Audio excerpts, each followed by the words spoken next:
آج اسے ہاسپٹل سے آتے دیر ہو گئی تھی۔ آج کچھ new junior doctors house job کے لیے اپوائنٹ کیے گئے تھے۔ ہاسپٹل میں ان کے انٹرویوز اور کچھ اس کے مسلسل 3 سرجری کی بنا پر وہ خاصی لیٹ ہو چکی تھی۔ رات کے 10 بج رہے تھے۔ ایسے میں وہ اپنے گھر جانے کی بجائے سیدھا ورشا کے گھر آئی۔ آخر کو محترمہ کو اس کی برتھ ڈے کا گفٹ بھی تو دینا تھا۔ ورش ورش زینے چڑھتے وہ اس سے بھی آوازیں دے رہی تھی۔ جو ہی اس نے دروازہ کھولا ایک تکیہ اس کے منہ پر آ کر لگا۔ اچھا نا، سوری، رات کو تجھے وش کر تو دیا تھا۔ زمین پر گرے تکیہ اٹھاتی وہ اس تک آئی جو بلیک کھلے پلازو پر بلیو کرتا پہنے، بالوں کو کھولے ٹانک سامنے میز پر رکھے صوفے پر نیم دراز تھی۔ آجا جلدی سے کیک کاٹ دیں، تمہارا فیورٹ لاوا کیک لائی ہوں۔ اس کی ٹانگیں زمین سے نیچے پھینکتے اس نے ٹیبل پر کیک رکھا۔ جا پلیٹ لے کر آ۔ ورش نے آئی برو چکا کر حقانیہ انداز دیکھا اور بولی، نہ تو یہاں پہلی دفعہ آئی ہے اور نہ ہی میں تیری نوکر ہوں، جا خود لے کر آ۔ اپنے بال جوڑے کی شکل میں لپیٹتے وہ اس سے بولی، دوست نہیں میری؟ زری نے اس سے بلیک میل کرنا چاہا۔ بالکل میری جان، دوست ہوں تمہاری، ملازم نہیں جو حکم چلا رہی۔ اس سے الجھنا فضول تھا، لہٰذا زری خود ہی جا کر پلیٹ لے آئی۔ تھوڑی دیر بعد وہ دونوں صوفے پر بیٹھی کھا رہی تھیں، ساتھ میں ورش اسے آج آفس میں ہونے والی میٹنگ کا بتا رہی تھی۔ زناب کا موبائل بجا۔ جی بھائی، میں بس نکلنے والی ہوں۔ ہاسپٹل سے ورشا کی طرف آ گئی تھی۔ موبائل سے مخالف کی بات سن کر اس نے ٹھیک ہے کہتے کال کاٹ دی۔ بھائی کہہ رہی ہیں اکیلے مت آنا، میں آ رہا ہوں لینے، بس بہانہ چاہیے ہوتا ہے لاٹ صاحب کو آنے کا۔ زری کی بات پر وہ بڑبڑا کر رہ گئی۔ تقریباً 15 منٹ بعد ہی ارحم نیچے موجود تھا۔ چل مجھے باہر تک تو چھوڑ کے آ۔ زری کے کہنے پر وہ اپنی شال پکڑتی اس کے ساتھ چل پڑی۔ آج اس کی ڈیوٹی چلڈرن وارڈ میں لگی تھی۔ اس کے ساتھ 2 جونیئر ڈاکٹر بھی وہاں تھے، ایک ڈاکٹر رامیش اور دوسری ڈاکٹر ہنا۔ ڈاکٹر رامیش ایک خوش شکل نوجوان تھا۔ وہ بچوں کو منٹوں میں ہی اپنی باتوں میں لگا کر ان کو انجیکشن لگا دیتا تھا، جبکہ بچوں کے والدین کے ساتھ ساتھ ڈاکٹر ہنا اور زری دونوں حیران رہ جاتی تھیں۔ آپ دونوں کو کافی بنا دوں؟ حالانکہ آپ لوگوں نے زیادہ کام تو نہیں کیا۔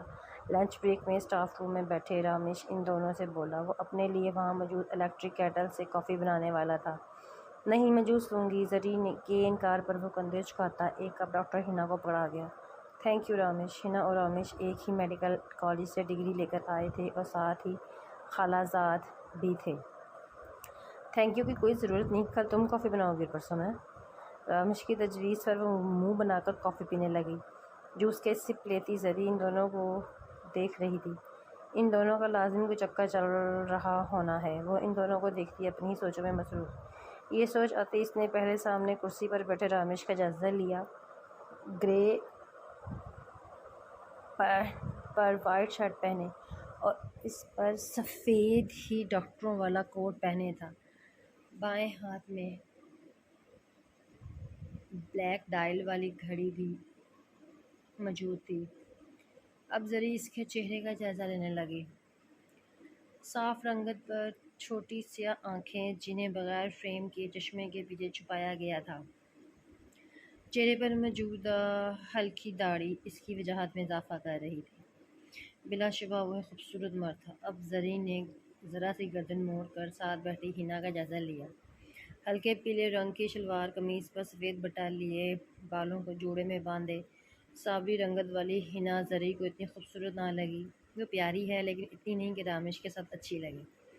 ایک بار پھر سے رامیش کو دیکھتی وہ ان دونوں کا موازنہ کرنے لگی۔ اپنی سوچوں کے بھنورے سے واپس وہ رامیش کی آواز سے آئی، ڈاکٹر جناب، مجھے بعد میں دیکھ لیجیے گا، پہلے جوس پی لے، گرم ہو رہا ہے۔ شرارت سے کہتے اس کی طرف دیکھتے رامیش نے اپنا کافی کا آخری گھونٹ لیا۔ چلو لنچ بریک ختم ہو گئی ہے، ویسے بھی زیادہ جلدی کسی سے دوستی نہیں کرتی۔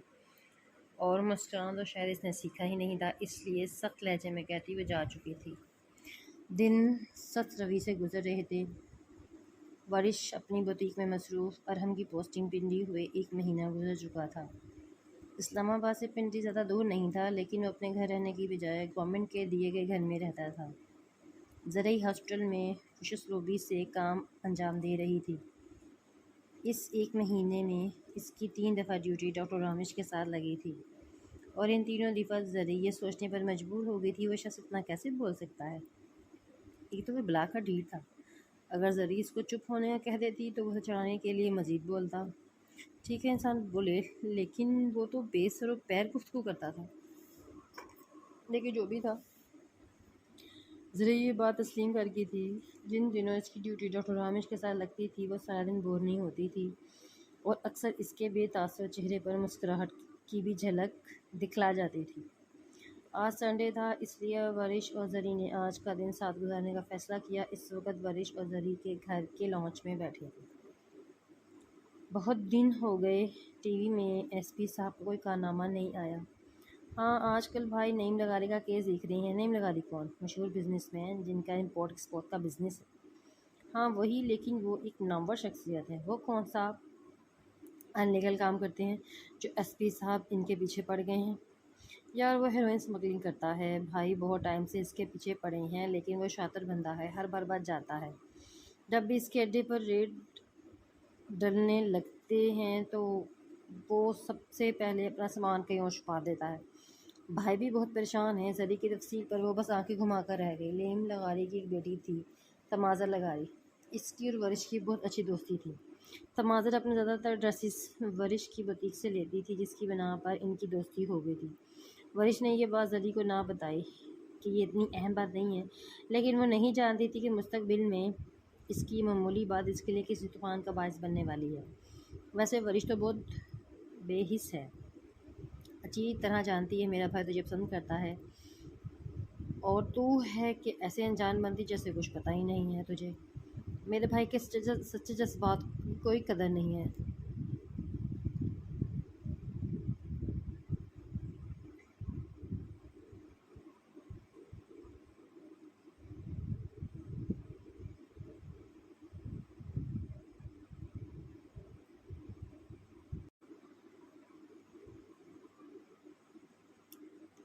محبت ایس پی صاحب کو ہے، مجھے نہیں۔ کبھی دل سے بھی کام لے لیا کرو۔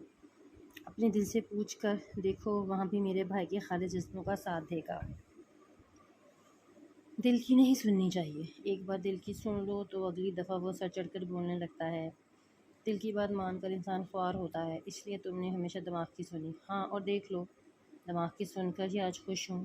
لیکن محبت کے معاملے میں دماغ کا کوئی کام نہیں۔ محبت جذبات کا نام ہے، دماغ میں جذبات نہیں ہوتے، دماغ میں صرف سوچیں ہوتی ہیں۔ زری کی فلسفی پر وہ داد دینے والے انداز میں دیکھنے لگی، بولی واہ، تم تو محبت کی فیلنگز کو بہت اچھے سے سمجھتی ہو۔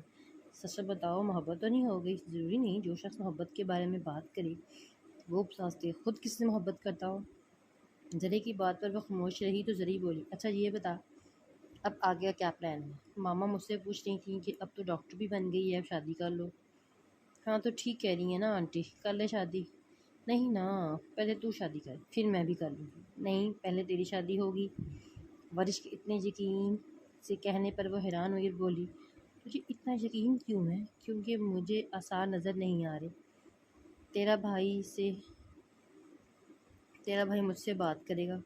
اس کی بات پر وہ زری بولی یعنی تم بھائی سے ہی شادی کرو گی؟ ہاں، اس پر شدت سے دل چاہ رہا ہے کہ دل کی ہی سنوں، لہذا زندگی میں پہلی مرتبہ دل کی سنوں گی۔ لیکن یار تمہارا بھائی ایس پی ہے اور تمہیں تو پتہ ہے۔ ابھی اس نے جملہ مکمل نہیں ہوا تھا کہ جب زری اس کی بات کاٹتے ہوئے بولی میرا بھائی حلال کماتا ہے، یہ بات نہیں ہے زری۔ پولیس والوں کو نہ شک کرنے کی عادت ہوتی ہے، اور میرے نزدیک لو از آل اباؤٹ ٹرسٹ۔ بس ایسے میں میرا دماغ بار بار کہتا ہے کہ سوچ لوں۔ نہیں، ایسا کچھ نہیں ہے۔ بھائی صرف مجرموں پر شک کرتے ہیں، اور میرا بھائی بہت اچھا ہے، تم اس کے ساتھ بہت خوش رہو گی۔ زری اپنے بھائی کی تعریفوں میں مصروف ہو گئی۔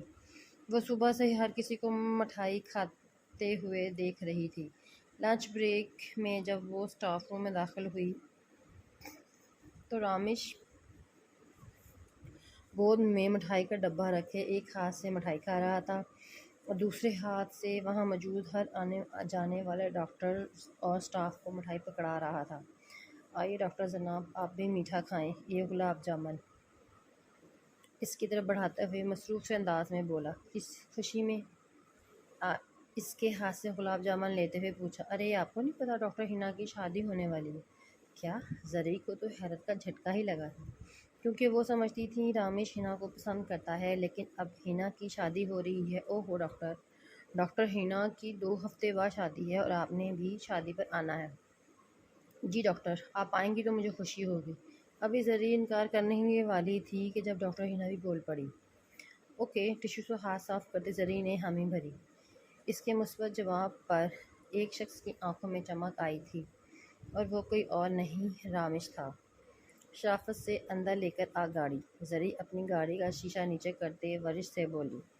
وہ دونوں ابھی زرعی کے لیے کل ڈاکٹر ہنا کی شادی کے گفٹ لے کر آ رہی تھی۔ تیری وجہ سے میں آفس کا کام چھوڑ کر آئی تھی اور اب تو مزید میرا ٹائم ضائع کر رہی ہے۔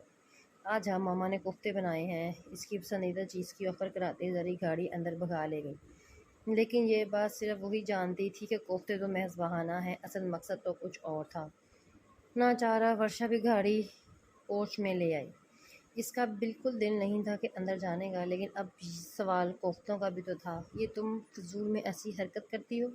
میں بالکل بھی امپریس ہونے والی نہیں ایسی حرکتوں سے۔ گاڑی سے اترتے اس نے زرعی کو کہا اور ہاتھ سے اشارہ تھوڑے فاصلے پر کھڑی ارہم کی گاڑی کی طرف کیا تھا۔ ہاں تو اب ضروری ہے کیا ہر بار میرا بھائی تمہارا دیدار کرے؟ بنا شرمندہ ہوئے زرعی بھی ڈھٹائی سے بولی اور اندر بڑھ گئی۔ وہ اس وقت ہنا کی مہندی پہ جانے کے لیے بالکل تیار تھی۔ سبز رنگ کا کلیوں والا فراک پہنے، بالوں کی سائیڈ بریڈ بنائے، آنکھوں میں سبز ہی کے لینس لگائے، کانوں میں سبز ہی پتھر کے ٹاپس پہن رکھے تھے۔ اب وہ پاؤں میں کل نیا خریدا گیا کھسا پہن رہی تھی، تھوڑا تنگ تھا۔ موبائل پاؤچ میں ڈالتے اس نے خود کلامی کی، خیر ہے تھوڑی دیر پہنوں گی تو ٹھیک ہو جائے گا۔ اپنے آپ سے باتوں میں مصروف وہ زینے اترنے لگی۔ رامیش اسے دیکھ کر پل بھر کو ٹھٹکا اور اگلے ہی پل وہ چہرے پر خوشگوار مسکراہٹ سجائے اس کی جانب بڑھا۔